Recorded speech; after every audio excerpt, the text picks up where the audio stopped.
오늘 우리가 함께 토론할 주제는 사실 현대 민주주의의 위기입니다.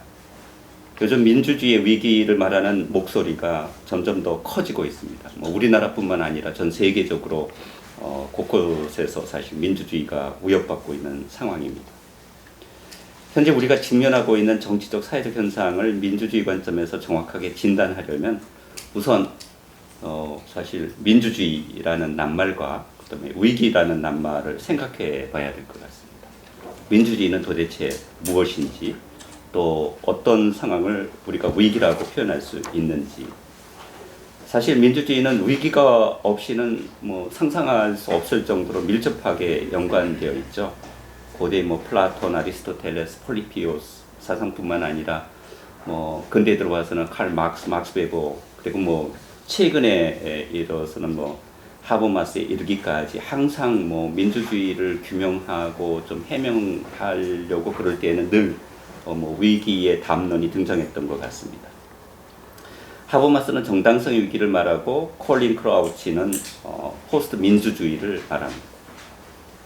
오늘 토론은 아주 간단한 주제로 시작하려고 그러는데요.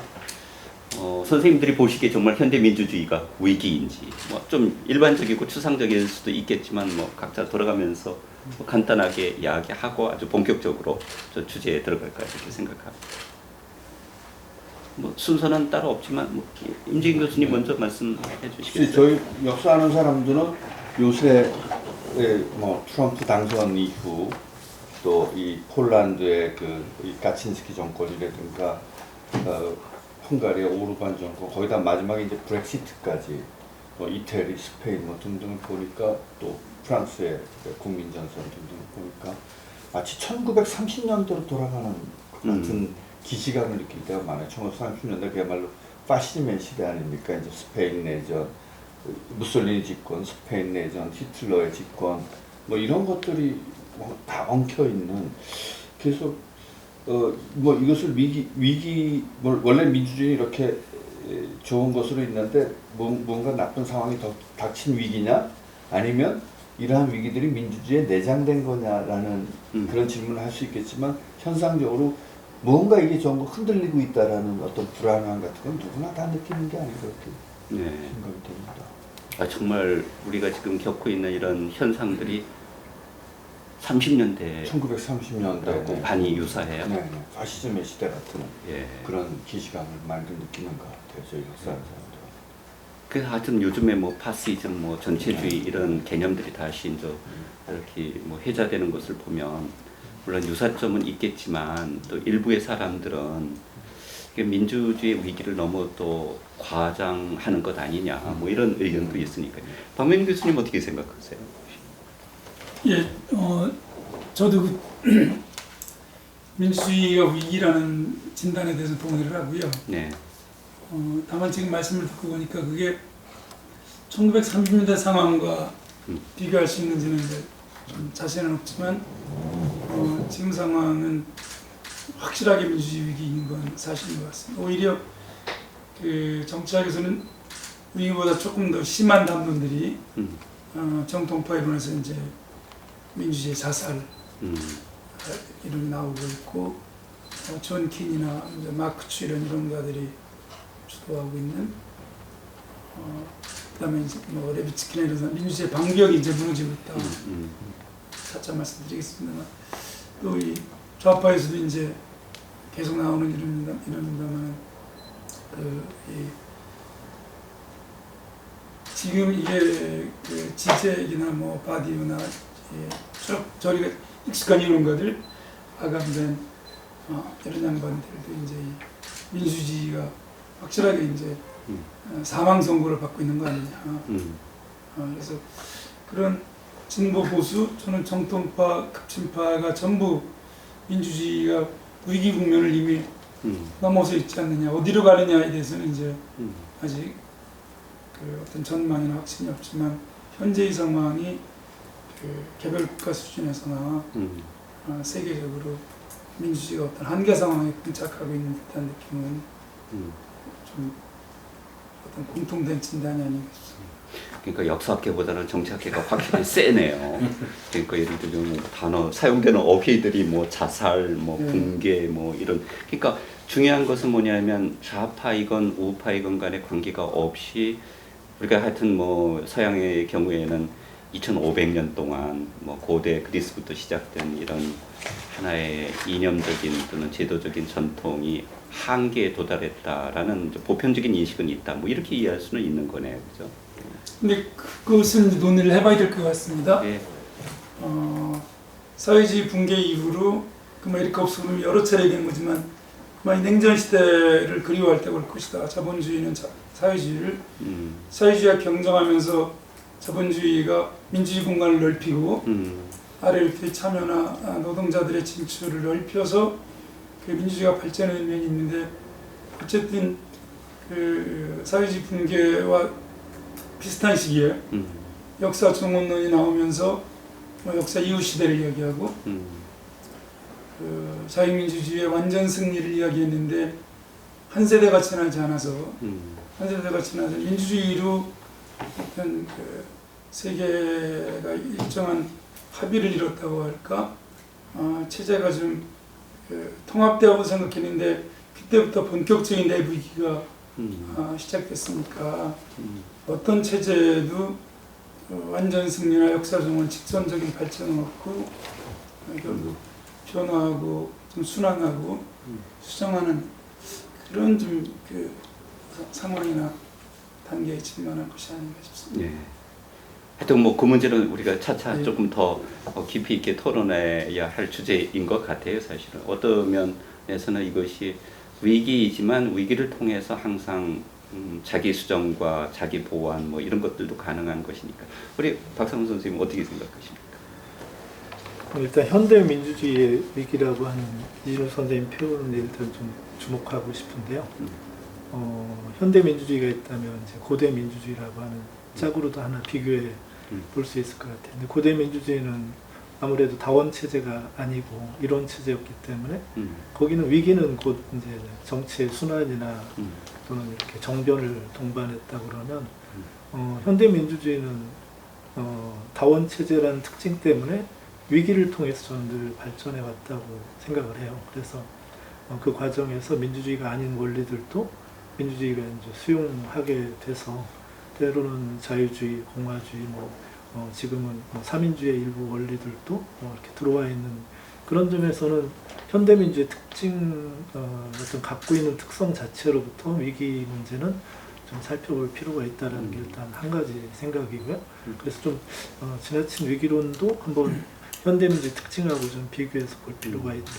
두 번째 차원은 오늘날 말하는 현대민주주의가 전후 황금기의 민주주의랑 대비되는 의미일 수도 있다고 생각이 좀 들어요. 그때는 수정자본주의나 또는 혼합경제 위에서 민주주의가 사회 어쨌든 좀 공정함이나 평등의 어떤 가치를 진작하면서도 그래도 사회통합의 원리를 이렇게 잘 발현됐는데 그 이후 지금은 이제 신자유주의, 아까 이준호 선생님 이제 포스트 데모크라시라고 말씀하신 것처럼 민주주의가 더 이상 평등의 프로젝트로서 좀 기능을 잘 못하는 문제가 있으면서 사회 구성원 상당 부분의 사람들에게 이게 민주주의가 우리가 기대했던 바인가? 이런 좀 회의를 갖고 있다는 점에서는 뭐 아주 파국적인 의미의 위기는 아니지만 민주주의가 개선될 사항이 의제로 떠오르는 건 맞는 것 같아요. 근데 또 세 번째 차원도 좀 살펴볼 필요가 좀 있다고 보는데 세 번째 차원은 어떻게 보면 매우 흥미로운 역설인데 민주주의 전성시대에 이런 문제가 저는 나왔다고 좀 생각이 들어요. 70년대까지 민주주의 전성시대까지만 해도 민주주의를 하는 국가는 한 30개 정도밖에 안 됐거든요.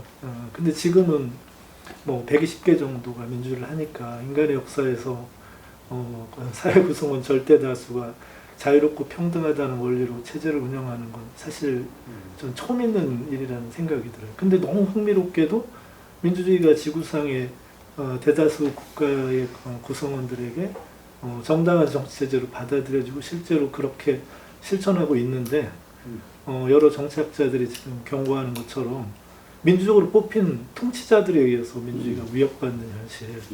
민주주의 이름으로 민주주의가에서 사람들이 생각했던 사회 통합이든 어쨌든 사회의 다양한 의견이 자유롭게 교환되는 거든 이게 억압되고 약간 좀 정치 양극화, 뭐 포퓰리즘, 유사 뭐 권위주의적 민주주의라고 불릴 만한 이런 상황이 만들어진 거.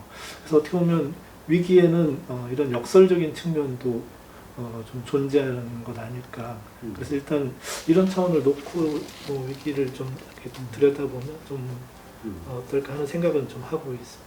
우리 이제 박명일 교수님 말씀하신 거하고 박상규 선생님 말씀하신 게 좀 통하는 게 있는데 하긴 뭐 지난 세기 말 예를 들면 베를린 장벽이 붕괴되고 이제 현존 사회주의 체제가 붕괴되고 그랬을 때에는 야 이제는 정말 뭐 전 세계가 민주주의 또는 자유민주주의의 시대로 가는 것 아니냐 이런 점에서 이제 뭐 후쿠야마 같은 사람이 이제 역사의 종언을 이야기한 것 아니겠어요. 근데 역설적으로 사실은 대항할 수 있는 뭔 체제가 없으니까 민주주의가 쇠퇴하는 것인지 이건 잘 모르겠지만 거꾸로 지금 저 핵심적으로 논의되는 것 중에 하나는 뭐냐면 민주적 절차로 제도적이고 형식적인 측면에서는 분명히 민주주의가 맞는데 이제 민주적으로 선출되어 있는 통치자들에 의해서 오히려 민주주의가 위협되고 있다고 만약에 가정을 한다면 그러면 도대체 어떤 민주주의가 위협을 받고 있는 것이냐 이런 질문에 이제 들어가야 될 것 같아요. 그러니까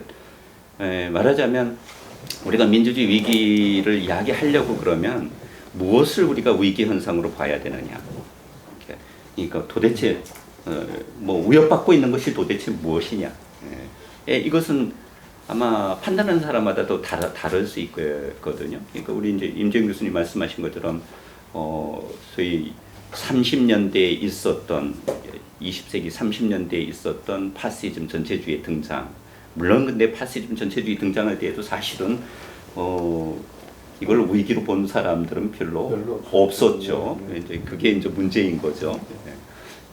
그런 거와 마찬가지로 그러면 지금 21세기에도 지금 예컨대 파시즘적 경향 또는 전체주의적 경향이 있느냐 말하자면 그 역사적인 관점에서 보면 선생님들이 보시기에는 어떤 걸 예를 들자면 다 지금 우리 약간의 정도 차이는 있을지 모르지만 민주주의가 어느 정도는 위기에 처해 있다는 것은 사실이다라는 진단에 동의한다면 무엇을 구체적으로 이런 위기 현상으로 보시는지 여기에 대해서 조금만 더 구체적으로 말씀하시면 좋을 것 같아요. 저는 이 민주주의 위기라는 게 밖에서 왔다기보다는 민주주의에 내장된 한 측면이 나타난 거라고 생각이 됩니다. 왜냐하면 아까 이제 옛날 고대 얘기가 나왔지만 사실 이 고대 그 로마 공화정을 보면 독재관이라는 게 민회에서 비상사태가 생겼을 때 민회에서 총일 국민의 요새식으로 하면 국민의 뜻으로 독재관을 임명해서 독재관에게 모든 임시적으로 권한을 몰아주는 거죠. 그러니까 이 개념사적인 맥락에서 본다면 민주주의의 반대는 독재가 아닙니다. 독재와 민주주의가 반대인 말이 아니라 오히려 민주주의의 반대는 과두정이죠. 그러니까 오히려 역설적으로 20세기의 파시즘의 시대가 열린 것은 19세기의 그 리버럴 부르주아들이 권력을 독점하고 있던 것들이 국민에게로 권력이 이행되면서 그야말로 국민의 시대가 되면서 그 파시즘의 시대가 열렸다고 봐야 되는 것이 옳다고 생각합니다. 그러니까 실질적으로는 그러면서 독재는 민주주의의 반대가 아니라 민주주의는 정상 상태에서 절차적인 그러한 그 정치적 과정이 진행되는 거라면 독재는 그러한 것들이 비정상적인 상태에서 국민의 동의와 뜻을 얻어서 결정이 되는 거죠. 그러니까 실제로 이미 로마 시대의 그 독재관이라는 것이 민회에서 결정된다는 거지만 이미 프랑스 혁명 때 자코뱅 공안 통치를 할 때 이 자코뱅 독재는 우리 국민 스스로에 대해서 독재를 하는 것이기 때문에 이거는 다른 독재다. 그러니까 말하자면 이 앙샹 레즘의 절대 군주정과는 다른 민주주의다. 그다음에 칼 슈미트 나치 때 이건 나치즘이 리버럴 자유주의는 아니지만 민주주의다. 왜? 국민의 뜻을 받들어서 국민의 뜻에 따라서 움직이는 거기 때문에 이것은 민주주의적이지 자유주의적이지는 않지만 민주적이지 않은 것은 아니다라는 음. 그런 저 이제 나치를 정당화하는 논리들이 나오는 것들은 저는 결국은 이 독재라는 것이 그러니까 특히 국민 주권론이라는 그러한 사상에 기대에 있을 때 국민이 프로세스 이거 무시하자. 최고 주권자가 국민인데 국민이 그럼 우리 이런 절차적 민주주의 무시하고 이 상황에선 이대로 가야 되겠다. 그럼 국민의 뜻에 의한 거니까 그것은 국민이 헌법을 제정하는 권력이 국민에게 있기 때문에 그 헌법을 무시할 수 있는 권력도 국민에게 있는 거죠, 실은. 그래서 이게 이러한 이 민주주의의 기본적인 정치 철학, 특히 국민 주권론, 인민 주권론과 연결된 근현대 민주주의의 그 기본 정치 철학이 항상 언제든지 독재로 흐를 수 있는 그런 여지를 갖고 있다. 실제로 재밌는 게 저희가 대중 독재를 할 때 그 팔그레이브에서 시리즈로 책이 5권이 나왔는데 책이 좀 죽어 있다가 트럼프가 당선이 되니까 책이 다시 움직이기 시작한다고 팔그레이브 본사에서 이거 다시 찍어야 된다. 그래서 왜 그러냐니까 트럼프가 되고 나서 이상하게 움직이기 시작한다. 근데 저는 이게 우연의 일치일 수도 있지만 뭔가 시사해주는 독재와 민주주의의 관계에 대해서 우리가 다시 생각해 볼 수 있는 사실 그렇죠. 2008년도 세계 금융위기가 터지니까 그 독일에서 칼 막스 전집을 출판하던 출판사가 파산 위기에 처해 있다가 갑자기 다시 칼 막스의 자본론이 베스트셀러가 된 거예요. 그러니까 그는 어떤 의미에서는 시대적인 감각 또는 시대 정신을 반영한다고 그럴 수도 있겠죠. 우리 임 교수님이 말씀하신 우리가 1차적으로 민주주의를 이해하면 고대적인 방식으로는 데모스크라테이아니까 사실 국민이 스스로 지배하는 통치 체제. 근데 이에 대해서 사실 아리스토텔레스는 이거는 중우정치이기 때문에 타락한 형태로 보았지 이것을 정상적인 형태로 보지 않았거든요. 그러니까 디모크라시에 오히려 대립되는 건강하고 정상적인 상태는 사실 그냥 폴리테이아였거든요. 정치였는데. 그러면 여기서 이야기하는 국민의 이름으로 근데 국민을 지배하는 방식이라는 것을 우리가 민주주의로 이해한다면 이런 민주주의에는 이미 그 국민의 직접적 통치라는 방식을 추구하기 때문에 민주주의를 위기에 빠뜨릴 수 있는 그런 메커니즘이 내장되어 있다 이렇게 말씀하시는 거잖아요, 그렇죠? 그러니까 거기에 현대 민주주의의 특성이 있는 것 같아요. 왜냐하면 고대 그리스 거의 페리클레스 시대에 민주주의가 발전할 때에 아테네의 인구가 25만 명밖에 안 됐거든요. 소위 말하는 아고라에 모여서 민회를 열 때에도 민회에 참석하는 시민들의 숫자는 대충 한 5천에서 6천 명 정도밖에 안 됐다고 그래요. 광화문하고 서초동에 모인 사람이 안 되는 거죠. 안 되는 거죠. 근데 문제는 그러니까 우리가 자꾸 광장을 미화하는 경향이 있지만 그 고대의 광장과 현대의 광장은 완전히 다른 거죠. 그러니까 이제 히틀러가 무솔리니가 예를 들면 파시즘을 그러니까 발전시켰을 때 광장에 동원되는 이 국민이라는 이름의 소위 시민들의 숫자하고는 현격하게 차이가 있는 것 아니겠어요? 그 말은 무슨 소리냐면 제가 보기에는 임 교수님이 말씀하신 것처럼 현대 민주주의는 우리가 한 국가를 구성하는 인구의 숫자를 감안할 때 소위 말하는 의회의 수의 민주주의라는 것을 빼놓고 생각할 수가 없다. 그러니까 통치자가 직접 국민과 상대를 하는 이런 상황이 올 경우에 민주주의가 위기에 처할 수도 있다. 이렇게 이해해도 되겠습니까? 어떻게? 라프하게는 이렇게 얘기했습니다. 그러니까 이게 민주주의라는 게 사실은 차악의 제도라고 저는 생각하거든요. 근데 민주주의를 이상화시키고 그러니까 이게 민주주의의 위기에 빠져 있으니까 이게 대의제도가 잘 작동하지 않아서 민주주의가 위기에 있다. 국민이 직접 나서야 된다. 직접 민주주의 형식이 항상 포퓰리즘과 연결될 위험성이 늘 있는 거죠. 그러니까 굉장히 민주주의 그러니까 저는 하나의 그냥 그 제도적인 안전장치가 갖춰진 차악에 이게 제일 그나마 덜 나빠서 이걸 우리가 택했다고 생각하면 되는데 민주주의를 너무 이상화시키는 데서부터 많은 문제들이 생길 수 있는 건 아닌가. 교수님 어떻게 생각해요? 뭘 위기로 보세요?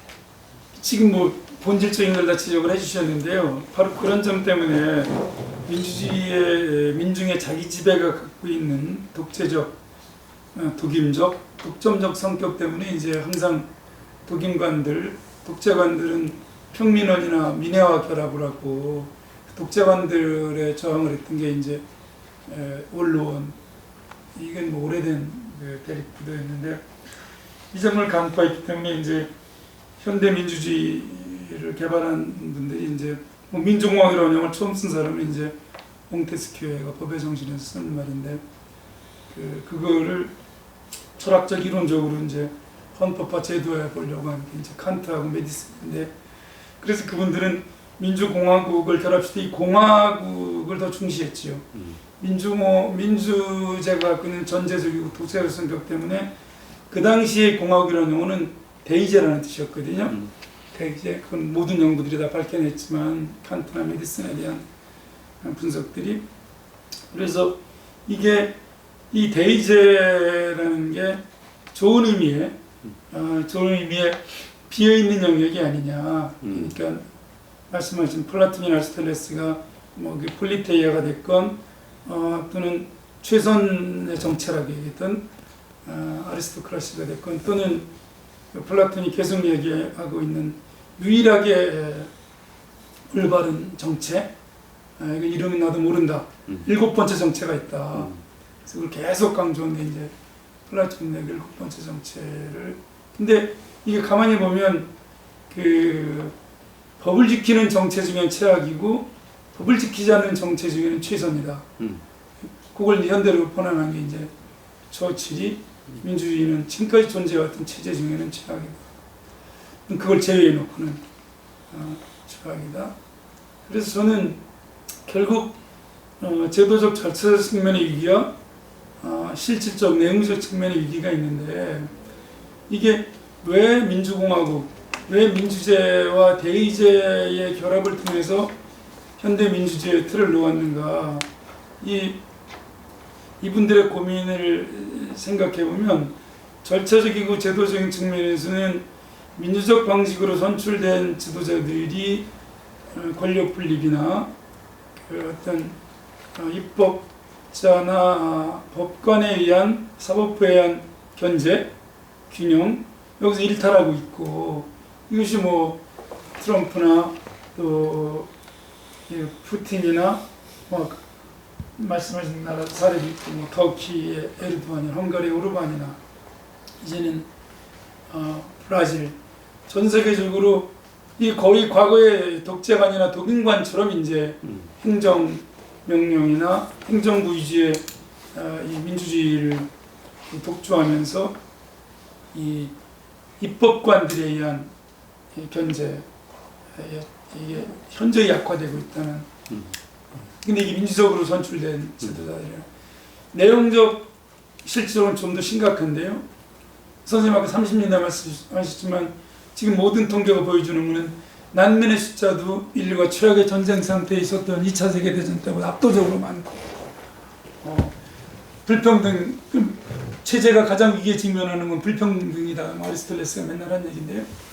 불평등은 지금 뭐 이제는 이건 인류 등장 이래에 국가 간 불평등, 개인 간 불평등은 더 이상 넘어설 수 없는. 그래서 옥스팜의 통계를 봐도 2016년에 61명이 인류 절반의 부를 갖고 있다면 2017년에는 43명, 작년에 이제 26명이 인류 절반의 부를 이게 곧 이제 싱글 디짓으로 떨어진다는 것인데 이걸 보면은 그 과장되어서는 안 되지만 특히 실질적으로는 현대의 민주주의는 사실상 작동하지 않는다고 보는 이런 것들이 많죠. 이 난민의 숫자나 이 불평등의 숫자나 또 1인 1표의 형해와 특히 노인과 청년들의 투표율, 부자와 가난한 사람 투표율 다수파와 소수파의 투표율을 비교해보면 가난한 사람들, 청년들, 소수파의 투표율이 다수파, 부자, 노인들에 비해 현저히 낮기 때문에 특히 이 민주 위기에 직면한 국가들은 저는 이것은 이 아까 좀 내재해 있고 내생적인 위기를 말씀해 주시면 이 뭐 계속 좀 기냐 이런 것들 얘기하는 거지만 민주주의가 이 민주적 방법을 통해서 위기를 극복해야 된다는 이 자기 모순 이거를 정말 현대 민주주의의 틀을 놓은 칸트나 메디스처럼 그때 민주주의와 공화주의를 결합해서 돌파했을 때와 새로운 좀 돌파를 만들어낼 수 있을 것이냐 박사 선생님 말씀하시는 그래서 이게 어쨌든 자본주의가 발전하면 민주주의가 만난다고 해서 자본주의적 민주주의 또는 자유주의적 자본주의를 얘기 지금은 자본주의가 이렇게 발전했는데 자본주의적 권위주의 자본주의적 1인 지배 자본주의적 국민주의 이런 쪽으로 가고 있으니까 양쪽에서 다 논의를 해봐야 될 것 같습니다. 절차적이고 제도적이면 좀 실질적이고 내용적이지. 좀 더 암울해지네요. 그러니까 우리가 겪고 있는 위기 현상이 좀 민주주의의 제도적 결함 때문에 발생을 했는데 또 이것을 사실 이러한 문제들을 민주주의적인 절차 방법을 통해서 극복해야 된다는 것은 모순이잖아요. 좀 한계에 있는 거고. 그래서 이제 우리 교수님 얘기를 들어보니까 뭐 제도적 결함 중에 가장 대표적인 것이 실질적으로는 의회가 실질적으로 시민들의 또는 민중과 대중들의 그 이해관계와 또는 의견과 뭐 희망과 이런 것들을 제대로 대변하지 못한다는 거죠. 그러니까 이제 이런 상황에서는 사실 입법권을 가지고 있는 제도적 기관들이 예컨대 민주적으로 선출된 대통령의 권한을 견제할 수 없다는 거죠. 근데 뭐 소위 요즘에 이제 많이 입에 오르내리고 있는 그 결선 민주주의, 볼프강 메르켈이 발전시킨 이 결선 민주주의를 이야기하면서 제도적으로는 민주적이긴 하지만 실질적으로 내용에 있어서는 민주적이지 않다. 뭐 여러 가지 유형으로 나누었는데 재미있는 것은 뭐냐면 한국을 이제 결선적 민주주의의 모델로 이야기하면서 이제 한국의 민주주의는 소위 말하는 이 독일어 번역하기 참 힘든데요. 이제 델레카티베 뭐 이렇게 표현을 했는데 우임 민주주의다. 뭐 이렇게 이야기를 하지 않았습니까? 간단히 이야기하면 다른 말로 표현하면 뭐냐면 합리적으로 선출된 대통령의 권한을 수평적으로 견제할 수 있는 제도 장치가 없다 이런 얘기죠. 그러니까 미국값만 하더라도 사법부가 상당히 독립되어 있는데 우리나라 사법부 독립되어 있지도 않고 미국만 하더라도 트럼프가 암만 저렇게 한다고 하더라도 의회가 아직까지 이제 견제 장치가 되고 있는데 한국은 의회가 이건 완전히 제 역할을 하지 못하고 이러다 보니까 결과적으로는 대통령이 이제 국민에게 직접 호소하는 이런 상황이 오니까 이것이 우리가 겪고 있는 지금 민주주의의 결함이 아니냐 뭐 이런 인식인 것 같아요. 그러니까 결과적으로는 제도 내에 이제 장착되어 있다 이런 얘기죠. 우리 박 선생님 어떻게 보세요?